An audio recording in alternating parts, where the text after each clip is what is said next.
Bonjour, on va parler d'architecture d'ordinateur et vous allez comprendre pourquoi on utilise ce terme.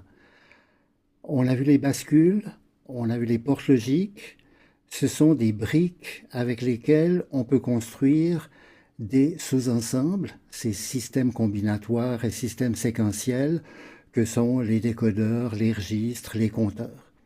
Et maintenant, on peut assembler ces éléments préfabriqués pour construire, dans le fond, des machines informatiques. Les microprocesseurs actuels, ce sont des palais et on découvrira quelques chambres. Maintenant, on va se contenter de construire une cabane de jardin et d'avoir une vague idée comment on pourrait faire une maison. Donc on va parler d'une machine simplifiée qui nous aidera à comprendre l'architecture des ordinateurs et on pourra un petit peu évoquer les langages qui sont utilisés pour programmer en particulier les microcontrôleurs qui nous intéressent. Alors notre machine simplifiée, elle va calculer la suite de Fibonacci. Alors la suite de Fibonacci, chaque élément est la somme des deux éléments précédents. On part avec 0, 1, on les additionne, le total vaut 1, on reprend ces deux éléments, le total vaut 2, 1 plus 2 ça va faire 3, 2 plus 3 ça va faire 5, 3 plus 5 ça fait 8, 13, 21, 34. C'est une série que les vrais architectes connaissent puisqu'elle conduit au nombre d'or. Bien, on ne va pas travailler en décimal, on va travailler en binaire naturellement. Donc on part avec la combinaison 0, 0, 0 qui représente 0, c'est limité à 5 bits. Le 1, ensuite 0 plus 1 ça va faire 1, 1 plus 1 ça va faire 10, on est en binaire, donc une 0 unité et une 2n. Ensuite 1 plus 10 ça fait 11, 10 plus 11. Alors, on n'a pas étudié l'additionneur binaire, mais vous en voyez bien maintenant un petit peu son principe. On additionne une colonne, on obtient un 0, et on a un report, comme quand on calcule en décimale et qu'on dépasse 9. Ce report va être additionné, on aura 1 plus 0 plus 1, ça va nous refaire un 0. On a de nouveau un report, 1 plus 0, 1, ça va faire un 0. Et 1, et ça c'est bien le codage que vous devez reconnaître de 8, puisqu'on a les poids binaires 1, 2, 4, 8, 16, comme vous l'avez vu la dernière fois. Là, si on veut parler de système logique maintenant, qu'est-ce qu'on a fait? On a dû additionner deux nombres, on a obtenu un résultat, on a fait la même chose pour les chiffres suivants, et chaque fois on a obtenu un digit, mais étant donné que 1 plus 1 peut faire 10, on a un report qu'on appelle carré d'un additionneur à l'autre, et vous voyez que maintenant on a un système logique avec 3 entrées et un carré, et puis on a une sortie et un carré. Donc c'est facile de transformer ce rectangle dans une série de portes et de fabriquer un additionneur de la taille qui nous intéresse. Alors maintenant, ce qu'on doit faire, c'est symbolisé ici.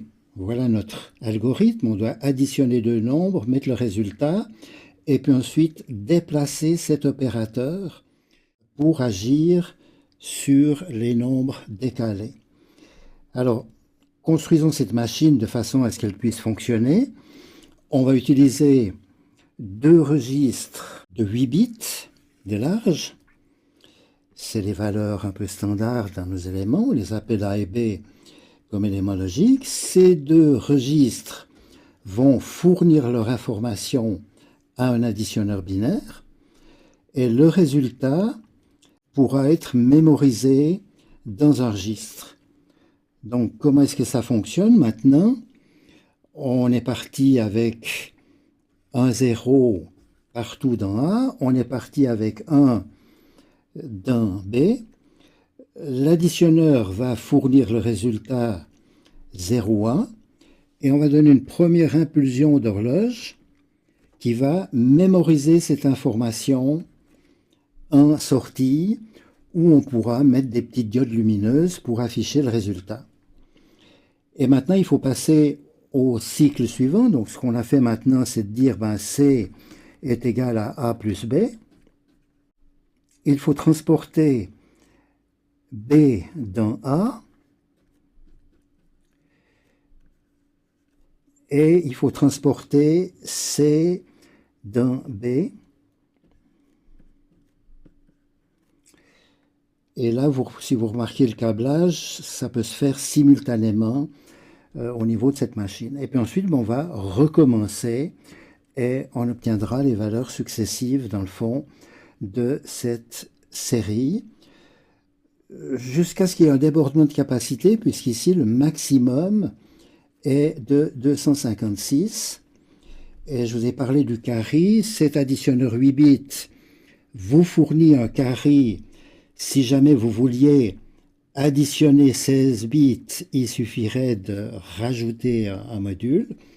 Ce carry, eh bien, on peut très bien l'utiliser pour stopper la petite machine séquentielle qui va générer les horloges alternativement. Alors maintenant, évidemment, on pourrait dire, voilà, je vais construire une autre machine pour faire les multiples de 2, je vais construire une autre machine. C'est pas tellement ce qu'on voudrait, c'est une machine universelle. Alors cette machine universelle, qu'est-ce qu'elle doit contenir? Elle doit contenir ces registres avec lesquels on va travailler. Elle doit contenir un additionneur, mais il y a des fois où on voudra soustraire, il y a des fois où on voudra faire des opérations logiques entre ces nombres. Donc c'est ce qu'on appelle une unité arithmétique et logique, ALU, Arithmetic Logic Unit en anglais. Et maintenant on doit pouvoir, typiquement pour notre algorithme, maintenant on doit pouvoir additionner A et B et renvoyer le résultat dans C. Donc ça va se faire au moyen d'un bus qui permet d'interconnecter n'importe quelle unité à n'importe quelle autre. C'est comme une gare avec des voies en parallèle et naturellement il faut commander les aiguillages qui vont permettre de transporter l'information au bon endroit. Et il faut des ordres pour positionner dans le fond ces engrenages. Alors, on va définir des mots binaires en disant, voilà, on va prendre, j'ai 3 registres, je vais prendre 2 bits pour dire quel est le registre avec lequel je vais travailler. Et puis éventuellement, on va pouvoir travailler avec 2 registres en même temps, il faut les choisir indépendamment avec des bits, 0, 0, ça sera A, 0, 1, ça sera B. Et puis maintenant, on va pouvoir dire, en rajoutant des bits qu'on veut additionner, etc. Toutes les opérations que l'on veut commander, eh bien, on va les transmettre à un décodeur qui va positionner les aiguillages et on va donner un ou plusieurs coups d'horloge pour que la séquence d'opérations s'effectue. Et ça, ce sera la première chose qu'on veut faire. On a dit C égale A plus B. Ce sera le code binaire que l'on va mettre ici. Et puis ensuite, la chose suivante, ça sera de faire un transfert dans une deuxième position mémoire, mais ça pourrait être une bande de papier qu'on déroule. Historiquement, on a commencé comme ça, etc. Vous voyez, on est en train de construire une séquence de mots binaires qui vont faire évoluer la machine de façon à obtenir le résultat qui nous intéresse. Donc, ces mots binaires, évidemment, sont très pénibles à mémoriser, à manipuler, à écrire. On va remplacer les mots binaires par des expressions qui sont plus explicites. On veut bouger d'un registre à un autre, mais on va utiliser move. Quelle était la première opération dans notre algorithme de Fibonacci? C'était de mettre 0 dans A, c'était de mettre 1 dans B. Eh bien, ça nous coûte 2 instructions élémentaires qui seront codées en binaire, mais si on les écrit d'une façon explicite, on peut facilement imaginer un programme qui va faire une petite analyse syntaxique et créer les bits A, eh bien on avait vu que c'était 0, 0 à deux endroits, etc. Alors maintenant, on doit faire l'addition ABC. AB va sur C. Donc voilà, c'est tout à fait compréhensible. On doit afficher C. Et puis ensuite, on doit déplacer B dans A, C dans B et recommencer. Donc voilà des instructions qui sont exactement les instructions binaires que l'on met en mémoire, mais on les a écrites de façon lisible. Chaque ligne correspond à un mot binaire et c'est le langage d'assemblage, puisqu'on va assembler des bits dans le fond en fonction des instructions, et on dit plutôt l'assembleur. Alors ce qui nous manque maintenant, c'est de pouvoir communiquer, et plutôt que de mettre des petites LED, on va mettre quelque chose qui viendra assez compliqué pour pouvoir entrer et sortir de l'information dans des formats extrêmement variés. Et c'est ce qu'on étudiera par la suite. Et maintenant, ce qu'il nous faut, c'est pouvoir charger le programme. Et pour ça, il faut une communication vers l'extérieur. Et tout naturellement, on va mettre une communication série. Et il nous faut un petit programme parallèle qu'on mettra dans une mémoire indestructible, une mémoire morte, comme on dit, qui va être attentif, qui va gérer ces opérations de remplissage de la mémoire en fonction d'un séquenceur qui, évidemment, est un élément relativement complexe.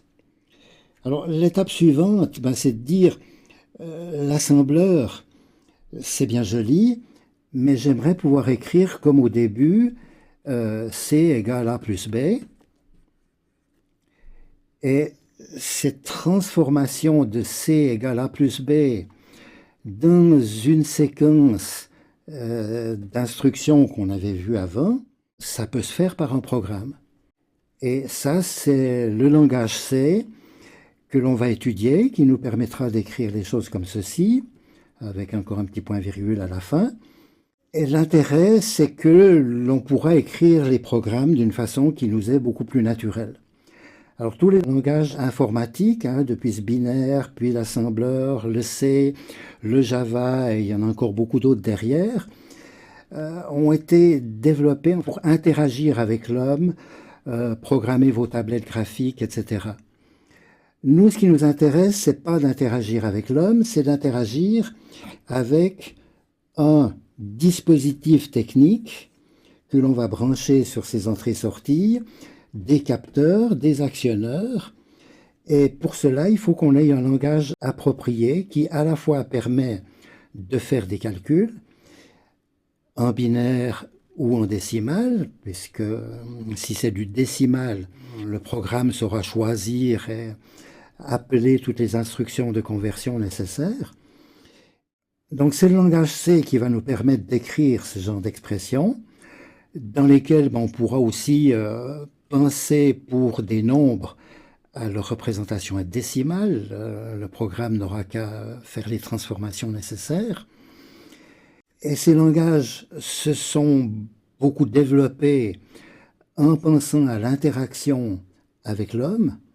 Mais ce qui nous intéresse avec les microcontrôleurs, ce n'est pas d'interagir avec une tablette, avec un écran, avec un clavier, c'est d'interagir avec des dispositifs physiques, des capteurs, des moteurs, et c'est le but de ce cours, et c'est le rôle des microcontrôleurs par rapport aux microprocesseurs avec leur mémoire énorme.